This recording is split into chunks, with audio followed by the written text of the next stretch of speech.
Hi friends, তো আজকে আমি তোমাদের সাথে নিরামিষে বানাতে রেসিপি শেয়ার করতে চলেছি। আমি কড়াইতে তেল গরম করতে দিয়ে দিয়েছিলাম।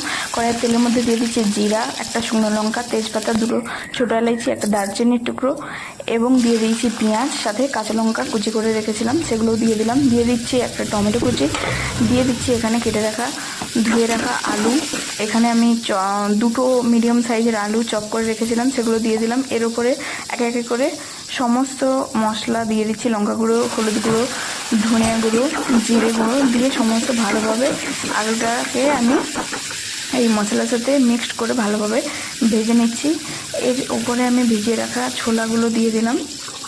তো ছোলা দিয়ে আমার আলুটাকে কষানো হয়ে গেছে। এর উপরে আমি পাতাকপি এবং এর সাথে আমি একটা হাফ মতো আমি গাজর দিয়েছিলাম, তো সেটাও আমি এখানে ভালোভাবে দিয়ে দিচ্ছি।